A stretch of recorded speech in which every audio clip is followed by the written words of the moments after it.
وكمان 10 جرام بس روزماري مطحون، كمان 10 جرام زعتر،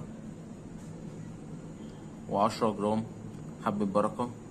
وكمان هنجيب مع بعضينا زيت، لو موجود يا جماعة عندكم زيت زيتون ماشي، مش موجود ممكن تستخدم زيت ذرة عادي جدا جدا. كنا هيبقى آخر حاجة معانا هنجيب برطمان زي ده. هي دي بس مكوناتنا. هنقدر بقى نعمل الشغل ازاي، هو ده اللي احنا هنشوفه حالا. يلا بقى نعمل الشغل يا جماعة. اهم حاجة يا جماعة تكون الجبنة مع الخفيف اللي حضراتكم جايبينها حاجة كويسة، كمان يبقى نوع كويس. احنا دي جبنة من الخفيف عادية جدا، بس احنا إلى حد ما كسرناها زي ما حضراتكم شايفين كده، عشان بس مطولش مدة الحلقة على حضراتكم. هنقدر نعملها ازاي بقى؟ دي بقى سهلة جدا جدا. بصوا يا جماعة، ممكن تعملوها بأكتر من طعم وبأكتر من شكل. يعني احنا هنعمل دلوقتي طعمين اتنين. نستخدم نوع روزماري زي ما حضراتكم شايفين كده، هتحط نص الكمية بس اللي هي ما يعادل 5 جرام بس. تمام. كمان نحط عليها كمان 5 جرام زعتر زي ما حضراتكم شايفين كده. كمان هنيجي على التانية زعتر، نحط بس نص الكمية. كمان الروزماري نص الكمية. كمان هيبقى معانا آخر حاجة حبة البركة زي ما حضراتكم شايفين كده، ما يعادل 5 جرام بس. الشغل بقى الباقي ده هيروح فين بقى يا جماعة؟ هي هنيجي هنا هنفتح ده، حط معايا الكمية الباقية معايا كلها.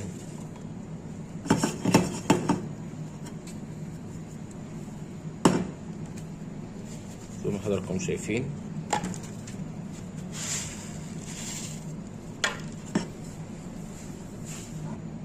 هتقلبهم بس كويس جدا كده مع بعضيهم، بس وتخليهم كده في الأرضية زي ما حضراتكم شايفين كده، تبقى كلها في الأرضية بس. وده هركنه خالص دلوقتي. نبتدي بقى نعمل شغلنا بقى يا جماعة. نحط بس شوية زيت صغيرين،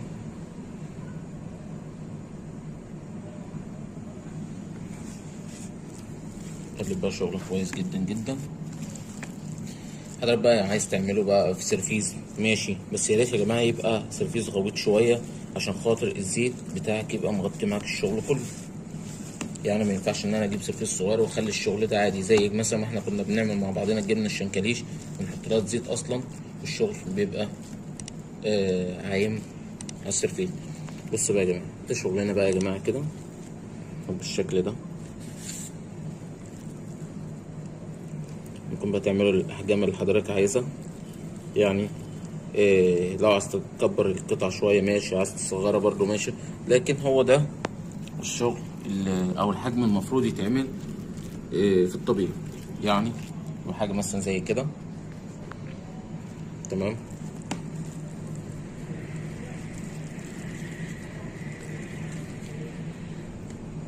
حاجه زي كده يا جماعه. نقلب التاني كده ونعمل برضو منه كام واحده عشان بس مطولش المده على حضراتكم. الشغل هيتقلب برضو معايا كويس. يعني لو في اي حاجه واسعه عند حضراتكم ممكن تعملوها مثلا في بوله سيرفيس صغير ماشي، مفيش مشكله.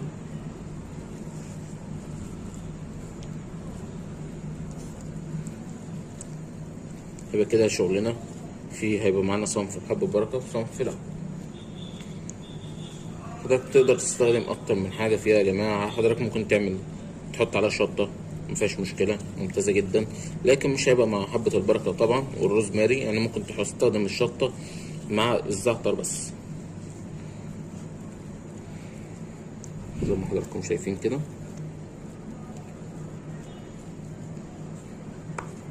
نطلع فاصل بسيط كده يا جماعه لحد ما نخلصهم عشان بس مطولش المده على حضرتك. يبقى الشكل النهائي يبقى معانا بالشكل ده كده يا جماعه. كل شغلنا كور. نبتدي بقى نسقطها بقى جوه البرطمان بقى بتاعنا زي ما حضراتكم شايفين كده. دي بقت ترص واحده وواحده، يعني لو حضرتك هتعمل حاجه بالشطه تبقى ترصها واحده واحده مفيهاش مشكله. حاجه بالشكل ده.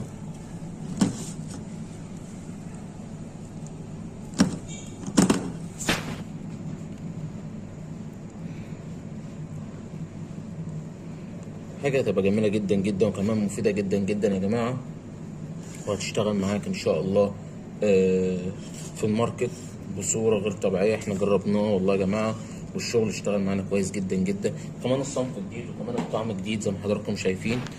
هنحط بقى اخر حاجه معانا هو الزيت بتاعنا. بصوا بقى كده يا جماعه بالشكل ده.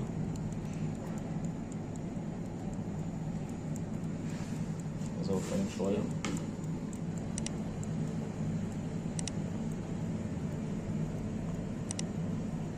بس كده يا جماعه. اهم حاجه يا جماعه في الشغل ده ان لازم الزيت بتاعك يبقى مغطي الشغل كويس جدا جدا. طبعا هنلمع بقى شغلنا كده يا جماعه، وزي ما حضراتكم عارفين ان انا ما ينفعش استخدم اي نوع من انواع المناديل اللي داخلها ريحه. يعني ممكن حضرتك تستخدم اي نوع من انواع المطبخ ماشي، اي نوع كمان من انواع المناديل العاديه، بس شرط ان هي تكون من غير ريحه. تبقى حاجه بالشكل ده كده يا جماعه. بصوا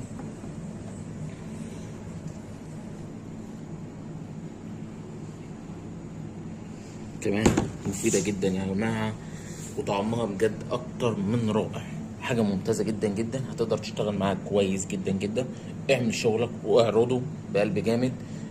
كمان غير في الأطعمة، يعني اشتغل بشغل حبة بركة وزعتر. ممكن كمان تستخدم الشطة مع الزعتر، وممكن تستخدم الزعتر مع حبة البركة. اعمل أكتر من طعم وأكتر من شكل معاك في السرفيز لو حضرتك تعملها. لكن لو حضرتك اشتغلت في برطمانات ازاز زي كده شويه هتبقى مكلفه، حاجات بسيطه. يعني يا جماعه احنا لو حسبنا الشغل كله بهارات كلها يا جماعه مش هتكمل 3 4 جنيه والله العظيم، زي ما بكلمكم كده 3 4 جنيه فعلا.